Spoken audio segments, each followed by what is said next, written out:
Thank you, Paul. A freeway shooting sends a driver to the hospital in critical condition. Assignment manager Mark Lou is at the desk where he's been tracking this story. Mark. Yeah, Rudabeh, here at the desk, we have been following the story since it broke this morning. We have seen over the last 2 hours the number of CHP investigators on the freeway expanding, the number of lanes available for commuters shrinking as a result of the investigation into this shooting on the freeway this morning. Let me take you out to some live pictures from our crew on the ground. That car that you see, that small Ford hatchback you see in the center of your screen, that is the vehicle in question. Just about 5 this morning, a crash was reported here with that car in the center divider at the northbound 405 at Burbank. Now, when CHP officers arrived, they found that driver in critical condition. He was immediately rushed to the hospital by Los Angeles City Fire paramedics, and the investigation into what caused this crash began. About 10 minutes after that driver was transported, taken to the hospital, a CHP officer on the scene noticed a bullet hole in the hood of the car and realized this may have been a freeway shooting. Now, that investigation expanded, and the final clue came from the hospital when doctors there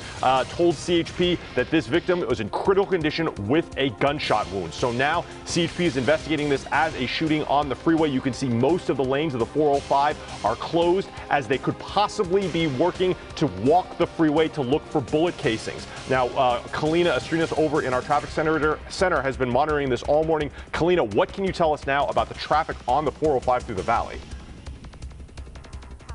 It is out there this morning. You can see how slow it is. We saw the cones. At one point, Chopper was over this area where you could see Caltrans putting down those cones, which was an indicator to us that that road was going to be shut down. So now the cars are filtering through and then going off on that off ramp instead. So this is a freeway closure, as they do just what you said, where they're going to continue their investigation this morning, because you can see them here just filter off of the actual freeway.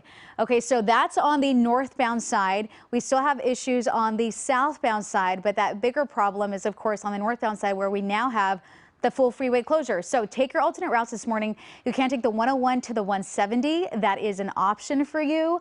I know it's really tight, but that's something that you could do. This is our rover shot where you can still see officers on scene, and you can also see Caltrans here working that closure as well, putting the finishing touches on it. I will look into how long this will be there for, but this is what it looks like on the map, and you can see it's a 20-minute commute, but now that it's shut down, it will continue to increase.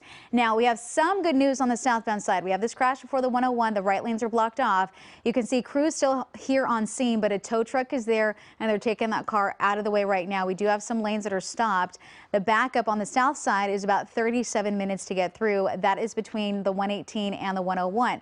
Now, we're still dealing with this signaler. It's a stalled big rig westbound side of the 210 before Baldwin Avenue.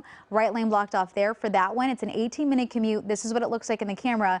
But you can take the 10 or you can take the 60 to get around that. And we did have a third signaler. This one was on the 5 right at the 110 connector road. That one just lifted. So we are ending this with some good news for you at least. Rudabeh, back to you.